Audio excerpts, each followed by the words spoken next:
अस्सलाम वालेकुम, क्या खैरियत है। आप सबका स्वागत है मेरा चैनल RS इस्लामिक बातें। इस चैनल में हम सिर्फ इस्लाम की बातें करेंगे और इस्लाम की बारीकियों के बारे में जानेंगे। अल्लाह ताला ने दुनिया में सबसे पहले हज़रत आदम अलैहिस्सलाम को भेजा था, लेकिन हज़रत आदम अलैहिस्सलाम को भेजने से पहले अल्लाह ताला ने बहुत कुछ बनाया। जब इस दुनिया में कुछ भी नहीं था, तब सिर्फ़ और सिर्फ अल्लाह की पाक जात मुबारक थी। अल्लाह ताला ने अपनी कुदरत से पानी बनाया और फिर उस पानी पर अर्श बनाया। अल्लाह ताला ने पेन को बनाया, फिर अल्लाह ने लोहे महफूज बनाया जहाँ हर एक चीज़ कलम से लिखी हुई है। अल्लाह ताला ने ज़मीन और आसमान को बनाया, उसके बाद फरिश्तों को बनाया और जीन को बनाया और सिर्फ़ 6 दिनों में पूरी दुनिया बनाई। अल्लाह ताला ने फरिश्तों को नूर से, जीनों को आग से और इंसान को मिट्टी से पैदा किया। सबसे पहले हज़रत आदम अलैहिस्सलाम को दुनिया में भेजा गया। हज़रत आदम अलैहिस्सलाम को अबुल बशर यानी सब इंसानों का बाप कहा जाता है। दुनिया में जितने भी इंसान शुरू से आखिर तक आ चुके हैं या आएंगे, सब हज़रत आदम अलैहिस्सलाम की ही औलाद है, इसलिए इन्हें आदमी कहा जाता है। अल्लाह ताला का इरादा फरमाया और फरिश्तों से अर्ज किया कि मैं ज़मीन में अपना खलीफा बनाने वाला हूँ। उस वक्त ज़मीन में जिन्नात रहते थे और इब्लिस की बादशाहियत थी। लिहाजा हज़रत आदम अलैहिस्सलाम के बारे में कुछ बताने से पहले हम बात करेंगे इब्लिस की। अल्लाह ताला ने इस मखलूक को बहुत खूबसूरत बनाया था और शराफत व बुजुर्गी से भी नवाजा था। ज़मीन और दुनिया के आसमान की बादशाहियत दी थी।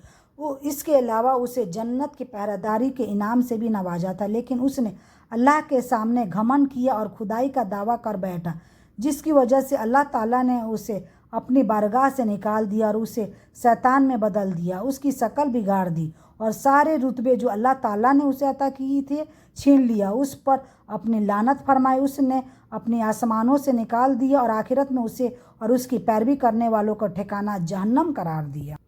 इब्लिस फरिश्तों का सरदार था और जन्नत की बागों की देखभाल करता था। उसको दुनिया और आसमान दोनों की बादशाहियत मिली हुई थी। फरिश्तों का एक कबीला जिन्नात से ताल्लुक़ रखता था। इब्लिस इन्हीं में से था। इस कबीले के फरिश्तों को आग की गर्म लौ से पैदा किया गया था। ये लौ शोले की तरह नज़र नहीं आती, लेकिन सिर्फ महसूस की जा सकती है और सारी गर्मी इसी में होती है। इस कबीले के अलावा बाकी सब फरिश्तों को नूर ने पैदा किया था। इब्लिस का नाम हारिस था और ये जन्नत के पहरेदारों में से।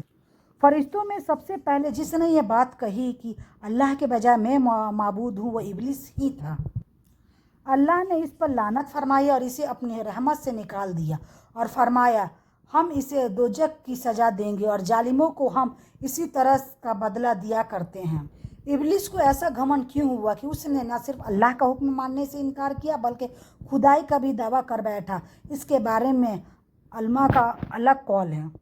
इब्ने अब्बास रज़ी अल्लाह अन्हा का एक कौल के मुताबिक ज़मीन पर इंसान के आने से पहले जिन्नात आबाद थे। एक बार उन्होंने ज़मीन पर फसाद फैलाया, एक दूसरे को कत्ल किया और खून बहाया। अल्लाह ताला ने इन्हें फसाद को ख़त्म करने के लिए इब्लिस को फरिश्ते को एक गिरोह के साथ भेजा। ये वो ही गिरोह था जिसे जिन कहा जाता है। इब्लिस ने और उन फरिश्तों के गिरोह ने इनसे जंग की और इन्हें जंजीरों और दूर दराज के पहाड़ों में धकेल दिया। इस कारनामों से उसमें गुरूर पैदा हो गया। अल्लाह इस गुरूर को जान गया, लेकिन फरिश्ते ना जान सके। इब्लिस आसमानी दुनिया, ज़मीन और उसके दरमियान सब इलाके का बादशाह और निज़ाम चलाने वाला था और साथ ही जन्नत की हिफाजत का भी जिम्मेदार था। इब्लिस अल्लाह ताला की बहुत इबादत करता था और उसमें बहुत ज़्यादा तकलीफ़ उठाता था। इस वजह से वो खुद पसंदी का शिकार हो गया और अपने आप को बहुत बड़ा और बहुत उच्च मर्तबा वाला समझने लगा और आखिरकार उसने अल्लाह ताला के सामने भी अपने घमंड को जाहिर कर दिया। अल्लाह ताला अपने अजीज़ तरीन मखलूक को बनाने के बाद अपने शान के मुताबिक अर्श पर रौनक अफरोज हुआ तो इब्लिस के आसमानों दुनिया की बादशाहियत पर मुकर्रर किया। इब्लिस का ताल्लुक़ फरिश्तों के उस गिरोह से था जिन्हें जिन कहा जाता है। जिन का नाम जिन इसलिए रखा गया कि वो जन्नत के पहरेदार और हिफाजत करने वाले थे। इस इज्जत अफजाई से इब्लिस के दिल में तकब्बुर यानी घमंड पैदा हो गया। यहाँ तक उसने ये कह दिया कि अल्लाह ताला ने जो कुछ मुझे अता किया वो मेरी जाती इबादत और रियाजत का इनाम और फल है। जब अल्लाह ताला ने आदम अलैहिस्सलाम को पैदा फरमाया तो फरिश्तों को हुक्म दिया कि आदम का सजदा करें। सब ने हुक्म की तामीर की, लेकिन इब्लिस से इनकार किया और اللہ تعالیٰ کی نافرمانی کی۔ اللہ تعالیٰ نے تمام بھید جانتا ہے۔ اس ابلیس سے سوال کیا کہ تجھے کس چیز نے آدم سے سجدہ کرنے سے روکا؟ اس نے جواب دیا، میں آدم سے بہتر ہوں، تو نے مجھے آگ سے اور آدم کو مٹی سے پیدا کیا۔ شیطان کا جواب تکبر اور جاہلیت والا تھا۔ اللہ تعالیٰ نے اسے اپنی رحمت سے نکال دیا اور لعنت کی توق اس کی گردن میں ڈال دیا۔ شیطان نے توبہ استغفار یعنی معافی مانگنے کے بجائے اللہ تعالیٰ سے کھلی بغاوت کر دی اور قیامت تک کے لیے آدم علیہ السلام کی نسلوں کے بہکانے کے لیے مہلت مانگ لی۔ اللہ پاک کے علم اور حکمت کا بھی یہی تقاضا تھا کہ اولاد آدم کی آزمائش کی جائے، لہٰذا اس کی درخواست اپیل منظور کی گئی، اس کے لمبی عمر تک کی اور ساتھ میں وہ سامان بھی جو نسل آدم کو گمراہ کرنے کے لیے چاہیے تھا۔